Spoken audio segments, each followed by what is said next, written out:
যুগান্তরে তার বাবা মা প্রকাশিত বক্তব্য অনুযায়ী সেই রাতে ঘাতকের বোনের বাসায় তারা দেখা করে ফয়সালের সাথে। সেখানে আসামি শুটার ফয়সাল তার অবস্থান নিরাপদ মনে না হয় আগারগাঁও থেকে মিরপুরে যায়। পরে শাহজাহানপুরে আসামি মোহাম্মদ হুমায়ুন কবিরের ভাতিজা আরিফের বাসায় যায়। শুটার ফয়সালের ব্যাগ নিয়ে তার বাবা হুমায়ুন কবির একটা সিএনজি ভাড়া করে দেয় এবং সঙ্গে কিছু টাকাও দেয়। পরবর্তীতে আসামিরা তার ছোট ছেলে হাসান মাহমুদ বাবলু ওরফে রাজের কেরানীগঞ্জের বাসায় আসে এবং তারা জুরাইন থেকে 2টা মোবাইল সিম কিনে ব্যবহার করে। বাবা আমার বক্তব্য যেটা পত্রিকায় প্রকাশ হয়েছে, আমি ব্যানে করছি না, সেটা অনুযায়ী ঘাতক যে এখন ভারতে আছে এমন কোন তথ্য নাই। ওয়াকারের পথ বালক প্রথম থেকে অপরাধীদের খোঁজাকে ভুল পথে নিয়ে যাওয়ার চেষ্টা করেছে না এবং নিরুৎসাহিত করেছে না যে চলেই গেছে, তো এখন আর খুঁজে লাভ কি? ওয়াকারের পথ বালক অপরাধীদের একটা ভুয়া সেলফি শেয়ার করে বলে গোয়েন্দারা নাকি তার ফোন ইন্টারসেপ্ট করে পাইছে। এইরকম আজগুবি দাবিকে কম্পিউটার ইঞ্জিনিয়ার হাস্যকর বলে ব্যাখ্যা করছে এবং কেন এটা মিথ্যা দাবি এবং অসম্ভব ঘটনা সেটাও ব্যাখ্যা করছে। বিদায় বন্ধু শহীদ হাদি। আল্লাহর সকল সৃষ্টি নিশ্চয়ই তার কাছেই ফিরে যাবে। ইন্না লিল্লাহি ওয়া ইন্না ইলাইহি রাজিউন।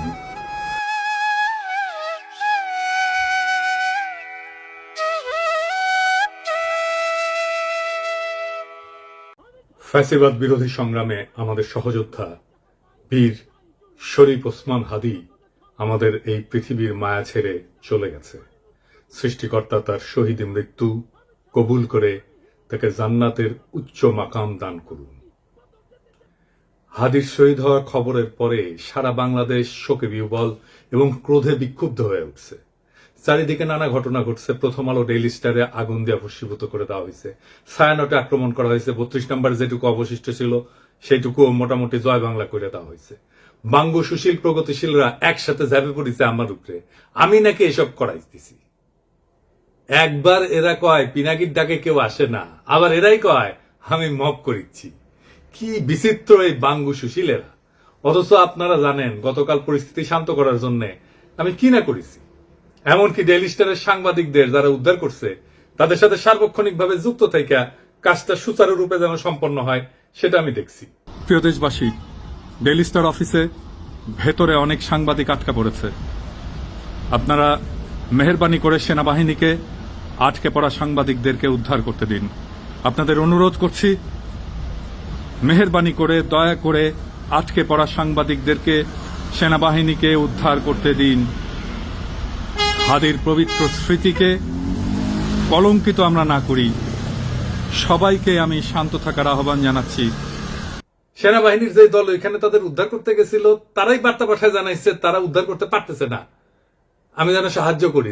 যাই হোক, তবে যদি কেউ বলে যে প্রথম আলো ডেইলি স্টারের আর সায়নেটের বিরুদ্ধে অবিরাম ফাইট দিয়ে গেছি, আমি তাদের জয় বাংলা করার ইচ্ছা পোষণ করেছি, এটা সত্য। এর জন্য যদি আমরা দায় দিতে চায় দিতে পারে, ফেয়ার এনাফ, আমিও দায় নিতে রাজি আছি। তবে সাথে উদিসি আর সিবিবি জয় বাংলা করতে চাইছি, এবার হয় নাই, হবে ইনশাল্লাহ। আমি প্রত্যেকটা ইনস্টিটিউটকে অসংখ্যবার তারা কি কি আকাম করতেছে সেটা দেখাই দিছি। বলছি সংশোধিত হইতে হয় নাই। আমি প্রথম আলোর সামনে জিয়াফত করেছি, দাবি ছিল প্রথম আলো ডেইলি স্টারের সম্পাদকীয় নীতি পরিবর্তন করতে হবে, করে নাই। তাদের শয়তানি চালায় গেছে।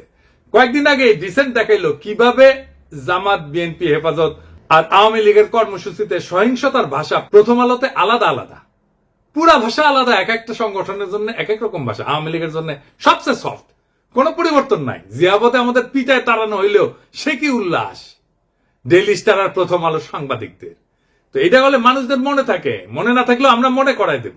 এখন তো ছায়ানটে কেন হামলা? ছায়ানট কি গান শিখায়? না, গান না। তারাই বলে মুক্তিযুদ্ধের চেতনা বিনির্মাণ ছায়ানটের লক্ষ্য। এটা তো আওয়ামী বয়ান তৈরির সফট পাওয়ার। এটা তো জনগণ চিনে। হাসিনা পলায় গেছে, এরা তো আগের সেই কাজ করে যাচ্ছে। 2024-এ 5ই আগস্টের পর ফ্যাসিবাদের বিরুদ্ধে কোনো কাজ করেছে এরা? করা লাগলো নি, করে নাই। 2025-এ পয়লা বৈশাখে তারা বলে বাঙালি জাগবেই, সবাই মিলে সুন্দর দিন কাটানোর সময় ফিরবেই, মানে এখন নাই, সার্থক হবেই মানুষ, দেশ, এই পৃথিবীকে ভালোবেসে চলবার মন্ত্র। মানে সময়টা চলে গেছে, আবার আপাচট করে ফিরে আসবে। এখন সবাই মিলে সুন্দর করে দিন কাটাইতেছি না, এই কান্নাকাটি ওদের থাকবে। এই গান তো করতে আসে নাই, রাজনীতি করতে আসছে। মাইক খাবে না? আমাদের হাদিও একটা কালচারাল ফ্রন্ট করেছিল ইনকিলাব মঞ্চ, ওরা তো মাইরাই ফেললো আওয়ামী লীগের লোক। তার পাল্টা তো আপনাদের ভাঙচুর হইতেই পারে, মাইনা নেন। আওয়ামী লীগ তো এতদিন একটা ভাব নিছে কি, গিলে করা পাঞ্জাবি পরবে, একটা পাশে চটি ব্যাগ থাকবে, সিথি করে চুল আঁচড়াবে, হ্যাঁ, এরপরে একটু একটু রবীন্দ্রনাথ করবে, শান্তিনিকেতনী ভাষায় বলবে, অশুদ্ধ অশ্লীল একদমই বলা যাবে না। এই করে করে করে করে আসাদুজ্জামান নূর শুধু গণহত্যাই করবে না, তার গাড়ি বহরে যারা হামলা করছে তাদেরকে গুম করছে, খুন করছে। এই যে ছায়ানটি, এই যে উদিচি, এই পুরো গ্রুপটা তাদের প্রোডাক্ট করা। এই যে হুমায়ুন আহমেদের সাহেবের যে নাটক করতো আমির খসরু, কি জানি খসরু, ভুলে গেছি, স্বাধীন খসরু। ভাবেন 54 বছর বয়স এই স্টুপিডটার। মানে আওয়ামী লীগ যে কত বড় স্টুপিড হইতে পারে, ওদের সব গেছে। মানে ওরা এই দুনিয়ার সমস্ত নারী অধিকারের তো টেন্ডার নিয়ে আসছে, নারী অধিকার নিয়ে কথা বলবে, ওরা সংস্কৃতি কর্মী। এই যে একজন মহিলা উপদেষ্টা, তার ছবিটা পিছনে রাইখা যেই ভাষায় যা বলতেছে, এইটা তো ছাপরি বললেও হয় না, এটা দুনিয়া কোথাও নাই, এটা কোনো ক্লাসই নাই। মূলত আওয়ামী লীগ এই ক্লাসেই বিলং করে। তো আওয়ামী লীগ যে এই ক্লাসে বিলং করে, এইটা যাতে ধরা না পড়ে, এই জন্য তারা এইরকম গিলে করা পাঞ্জাবি, অনেক বুদ্ধিজীবী তাত্ত্বিক, এই যে তাদেরকে দিয়ে দিয়ে দিয়ে দিয়ে প্রচুর ভেগ কথাবার্তা বলাইতো। আপনি অর্ধেক বুঝবেন, অর্ধেক বুঝবেন না, আলো আধারি ভাষা, চর্যাপদের মতো, মানে বিরাট একটা তাত্ত্বিক ব্যাপার। এই বলে বলে তারা বাঙালি জাতীয়তাবাদের নামে বাংলাদেশকে টুঙ্গিপাড়ার কলোনি বানাইছিল। আমাদেরকে এখন যেটা করতে হবে, সেই কলকাতা এবং টুঙ্গিপাড়ার কলোনিয়ালিজম ভেঙে ঢাকার বাংলাদেশ গড়ে তুলতে হবে। আর বাংলা মানে আর এখন আর কলকাতা না, বাংলা মানেই বাংলাদেশ। এই স্বাধীন পরিচয়ের জন্য আমাদের দীর্ঘ প্রস্তুতি নিতে হবে, মনস্তাত্ত্বিক লড়াই, সাংস্কৃতিক লড়াইয়ের জন্য। আমি আশা করছি যে আপনারা সবাই যে যার পরিসরে, জুলাই শুধু বাঁচিয়ে রাখলে হবে না, জুলাইকে মাথা উঁচু করে বাঁচিয়ে রাখতে হবে। তাহলেই বাংলাদেশের স্বাধীনতা, সার্বভৌমত্ব বাঁচবে, বাংলাদেশ বাঁচবে। তাহাদিরা আসলে মাস থেকে হাদির হত্যাকাণ্ডের পিছনে ডিজিএফআই আছে, এটা আমার শক্ত অনুমান। প্রত্যেকটা জায়গায় ডিজিএফআই এর সিগনেচার বর্তমান। কেন কইছি? কারণ ওয়াকারের পথ বালক আর ডিজিএফআই হাদির ঘটনা নিয়ে একদম প্রথম থেকে উদ্দেশ্যমূলকভাবে মিথ্যাচার করতেছে। কিভাবে? একদম দেখাই দিই চোখে আঙুল দিয়া। ঘটনা ঘটে শুক্রবার 12 ডিসেম্বর দুপুরের দিকে। ঘটনা ঘটার সাথে সাথে এই ওয়াকারের পথ বালক আসল অপরাধীকে আড়াল করার জন্য কইল কি, ভারত থেকে আসছে নাকি 80 জন শুটার, বানোয়াট গল্প প্রচার করলো। কিন্তু ডিসেন্টের অনুসন্ধানে আসল অপরাধী বের হয়ে আসলো, আদাবরের লীগের সন্ত্রাসী যে জেলে ছিল, তারা জামিন করাইছে বিএনপির নেতা। তারপরে কি হলো? ঘটনার ঠিক পরের দিন সে অপরাধীর অবস্থান সম্পর্কে ভুয়া ডাহা মিথ্যার তথ্য ছড়ায় যে অপরাধীরা 12 ডিসেম্বর শুক্রবার সন্ধ্যায় ভারতের গুয়াহাটি পৌঁছে গেছে। অথচ আবার সে নাকি এটা আবার হোয়াটসঅ্যাপে ইন্টারসেপ্ট করে পাইছে। চিন্তা করেন। অথচ অপরাধ ঘটে দুপুরের দিকে ঢাকা থেকে রওনা দিয়ে সন্ধ্যায় আসামের গুয়াহাটি পৌঁছানো সড়ক পথে অসম্ভব একটা ঘটনা। এছাড়া ঘাতক ফয়সালের বাবা মা আদালতে তাদের স্বীকারোক্তিতে বলছে, ঘাতক সেই শুক্রবার রাতে ঢাকার আগারগাঁওয়ে তার বোনের বাসায় ছিল। অর্থাৎ ঘাতকেরা যখন ঢাকায় তাদের বোনের বাসায়, সেই সময় ওয়াকারের পথ বালক গুজব রটাইতেছে যে তারা ভারতে চলে গেছে। চিন্তা করেন, তাদের সন্ধান করে লাভ নাই। মানে বুঝিছেন? যুগান্তরে তার বাবা মা প্রকাশিত বক্তব্য অনুযায়ী সেই রাতে ঘাতকের বোনের বাসায় তারা দেখা করে ফয়সালের সাথে। সেখানে আসামি শুটার ফয়সাল তার অবস্থান নিরাপদ মনে না হয় আগারগাঁও থেকে মিরপুরে যায়। পরে শাহজাহানপুরে আসামি মোহাম্মদ হুমায়ুন কবিরের ভাতিজা আরিফের বাসায় যায়। শুটার ফয়সালের ব্যাগ নিয়ে তার বাবা হুমায়ুন কবির একটা সিএনজি ভাড়া করে দেয় এবং সঙ্গে কিছু টাকাও দেয়। পরবর্তীতে আসামিরা তার ছোট ছেলে হাসান মাহমুদ বাবলু ওরফে রাজের কেরানীগঞ্জের বাসায় আসে এবং তারা জুরাইন থেকে 2টা মোবাইল সিম কিনে ব্যবহার করে। বাবা আমার বক্তব্য যেটা পত্রিকায় প্রকাশ হয়েছে, আমি ব্যানে করছি না, সেটা অনুযায়ী ঘাতক যে এখন ভারতে আছে এমন কোন তথ্য নাই। ওয়াকারের পথ বালক প্রথম থেকে অপরাধীদের খোঁজাকে ভুল পথে নিয়ে যাওয়ার চেষ্টা করেছে না এবং নিরুৎসাহিত করেছে না যে চলেই গেছে, তো এখন আর খুঁজে লাভ কি? ওয়াকারের পথ বালক অপরাধীদের একটা ভুয়া সেলফি শেয়ার করে বলে গোয়েন্দারা নাকি তার ফোন ইন্টারসেপ্ট করে পাইছে। এইরকম আজগুবি দাবিকে কম্পিউটার ইঞ্জিনিয়ার হাস্যকর বলে ব্যাখ্যা করছে এবং কেন এটা মিথ্যা দাবি এবং অসম্ভব ঘটনা সেটাও ব্যাখ্যা করছে।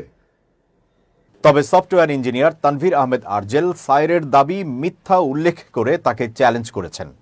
আইটি এক্সপার্ট তানভীর আহমেদ গণমাধ্যমকে জানান, একজন সফটওয়্যার ইঞ্জিনিয়ার হিসেবে বলছি, জুলকারনাইন সায়ের 100% ভুয়া তথ্য দিয়েছে। সে দাবি করছে অপরাধীরা অন্যের মোবাইলে সেলফি পাঠাইছে আর সেটা গোয়েন্দা সংস্থা ইন্টারসেপ্ট করে এই ছবি পাইছে। 2026-এ এসেও এই কথা বিশ্বাস করার মতো নয়। পদ বালককে বলছিল আইসে ডিবেট করতে, করে নাই। এই তিনটা ঘটনা থেকে এটাই প্রমাণিত হয় যে ওয়াকারের পদ বালক আর ডিজিএফআই প্রথম থেকে হাদির ঘটনা নিয়ে আসল অপরাধীকে আড়াল এবং রক্ষা করার জন্য একের পর এক মিস ইনফরমেশন আর স্মোক স্ক্রিন ছড়ায় গেছে। এই ইন্ডিয়ার দালাল পদ বালক বাংলাদেশের জনগণের 1 নাম্বার শত্রু, বাংলাদেশের স্বাধীনতা সার্বভৌমত্বের শত্রু। তবে একটা কথা সবাইকে একটু বলি, একটু শোনেন। শহীদ ওসমান হাদির মরদেহ এখনো দেশে এসে পৌঁছায়নি। স্বাভাবিকভাবে আমাদের প্রত্যেকের হৃদয় ভারাক্রান্ত, আবেগে বিক্ষুব্ধ। এই মুহূর্তে আমাদের সবচেয়ে আগে যেটা দরকার তা হলো সর্বোচ্চ সংযম এবং দায়িত্বশীল আচরণ নিশ্চিত করা, যেন একজন জুলাই যোদ্ধার বিরচিত আত্মত্যাগের প্রতি যথাযথ সম্মান জানায় তার জানাজা এবং দাফন শান্তিপূর্ণ এবং মর্যাদার সাথে সম্পন্ন করা যায়। এমন সংবেদনশীল সময় পরিস্থিতিকে আরো নাজুক করে তুললে এটা হবে একেবারে বেপরোয়া এবং আত্মঘাতী, যার পরিণতি হবে গভীরভাবে ক্ষতিকর। এর তাৎক্ষণিক ফলাফল অনুমান করা কঠিন না, কিন্তু তা হবে ধ্বংসাত্মক। দীর্ঘদিনের ক্ষোভ থেকে ফ্যাসিস্ট বয়ান উৎপাদনকারী দেশের 2টা পত্রিকা জনতা হামলা ভাঙচুর অগ্নিসংযোগ হয়েছে এবং আগুনে কিন্তু একটা পত্রিকার সাংবাদিকদের জীবন বিপন্ন হয়ে উঠছিল। পরিস্থিতির যেন আর অবনতি না হয়, মেহেরবানি করে সতর্ক থাকবেন। আমাদের তো সব কাজেই দোষ। বিদেশি গণমাধ্যম চাইবে, ইন্ডিয়া চাইবে হাদির শহীদ মৃত্যুকে শিরোনাম না বানায় অগ্নিসংযোগ ভাঙচুরের দৃশ্যকে শিরোনাম বানাইতে। এটা ঘটলে আড়ালে পড়ে যাবে আসল এবং জরুরি সত্য, হাদির শাহাদাত, তার আদর্শ এবং যে শক্তির বিরুদ্ধে লড়াই করতে যেয়ে তাকে প্রাণ দিতে হয়েছে। আরো দুঃখজনক হইল গুলিবিদ্ধ হওয়ার পর সারা দেশে হাদিকে ঘিরে যে বিপুল ভালোবাসা, দীপ্ত আবেগ এবং নৈতিক সংহতির জোয়ার সৃষ্টি হয়েছে তা মারাত্মকভাবে ক্ষতিগ্রস্ত হবে। আমরা কোনোভাবেই হাদির আত্মত্যাগকে এইভাবে নষ্ট হতে দিতে পারি না। আমাদের শত্রুরা চায় বাংলাদেশের মানুষ যেন ঐক্যবদ্ধভাবে আধিপত্য এবং দমন নীতির বিরুদ্ধে দাঁড়াইতে না পারে, ইনসাফের পক্ষে দাঁড়াইতে না পারে, স্বাধীন সার্বভৌম বাংলাদেশের পক্ষে দাঁড়াইতে না পারে। জুলাই যেন কলঙ্কিত হয়, মানুষ যেন ক্লান্ত এবং বিভ্রান্ত হয়ে আবার তাদেরকেই স্বাগত জানাইতে শুরু করে যারা পতিত শক্তির পুনর্বাসনে সহায়তা করবে এবং পুরনো মডেলের কবজায় দেশকে আটকায় রাখবে। এই সংকটময় মুহূর্তে আমাদের প্রয়োজন শৃঙ্খলা, ধৈর্য এবং রাজনৈতিক স্পষ্টতা। খুব সহজে উস্কানি দিয়া সংঘাত সৃষ্টি করা যায়। আফগান পাকিস্তান সীমান্তেই দেখেন না, অনেক ক্ষেত্রে না বুঝে তরুণরা সে আগুনে ঝাঁপায় পড়ে, প্রাণ হারায়। আমাদের বুঝতে অসুবিধা হওয়ার কথা না কারা এই সুযোগ নিতে চায়, কারা বাংলাদেশের স্বাধীনতা সার্বভৌমত্বকে পুনরায় বিপন্ন করতে চায়। অতএব উত্তেজিত এবং ক্ষুব্ধ জনতাকে থামাইতে হবে, দৃঢ়ভাবে, শান্তভাবে, ধৈর্যের সাথে এবং অবিলম্বে। হাদির লড়াইকে রক্ষা করার জন্য, নতুন বাংলাদেশকে রক্ষা করার জন্য, বিপ্লবকে রক্ষা করার জন্য এবং যে ইনসাফ, মর্যাদা এবং আদর্শে অবিচল থাকার কারণে হাদিকে জীবন দিতে হয়েছে, সেই সুমহান লক্ষ্যের স্বার্থে আমাদের এই দায়িত্ব পালন করতেই হবে। আমরা সেটা করব ইনশাল্লাহ। ইনকিলাব জিন্দাবাদ, শহীদ হাদি অমর হোক। আল্লাহ যতদিন বাঁচায় রাখবে, স্বাধীনতা, সার্বভৌমত্ব, ইনসাফ এবং সততার জন্য লড়াই করব। এই লড়াই আমাদের জিহাদ ইনশাআল্লাহ। আর যদি আমি মরে যাই, আমি শহীদ হয়ে যাই, আমার ডান পাশের ভাই বোনেরা এই লড়াই যতদিন বেঁচে থাকবে ততদিন চালাই নেবে ইনশাআল্লাহ। দর্শক, বলছিলাম রাজধানীতে পল্টনে অবস্থিত উদীচীর যে প্রধান কার্যালয় সেখানে আগুন দেওয়ার ঘটনা ঘটেছে। বিডি নিউজ 24 এই খবরটা নিশ্চিত করছে। আগুনের ছবি সহ তারা যেটা বলছে, তাদের শিরোনামটা দেখে নিন। রাজধানীতে উদীচীর কার্যালয়ে আগুন, ফায়ার সার্ভিসের কর্মীরা সেটা নেভানোর চেষ্টা করছে বলেও জানানো হয়েছে। বলা হচ্ছে রাজধানীতে জাতীয় প্রেস ক্লাবের উল্টো দিকে উদীচী শিল্পগোষ্ঠীর কার্যালয়ে হামলা ও আগুন দেওয়ার ঘটনা ঘটেছে। সন্ধ্যা 7:30টার দিকে কার্যালয়ে আগুন লাগে, যা নেভানোর চেষ্টা করছে ফায়ার সার্ভিস কর্মীরা।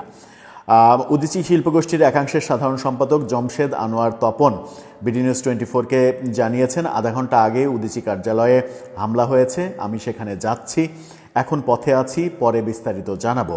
ফায়ার সার্ভিসের মিডিয়া কর্মকর্তা আনোয়ারুল ইসলাম বলেছেন, তোপখানা রোডে উদীচীর কার্যালয়ে আগুনের খবর পেয়ে প্রথমে 3টি ইউনিট সেখানে গেছে, পরে সেখানে আরও একটি ইউনিট যোগ দিয়েছে। সংগঠনটির একাংশের সাংগঠনিক সম্পাদক আরিফ নূর এখন অফিসের নিচে রয়েছেন। bdnews24.com-কে তিনি বলেছেন, আমাদের কার্যালয়ে এখন আগুন জ্বলছে, আমাদের কক্ষটি একটু ভেতরের দিকে, সেই কক্ষেও আগুন জ্বলতে দেখা যাচ্ছে, আমি বাইরে আছি, আগুন নেভানোর চেষ্টা হচ্ছে।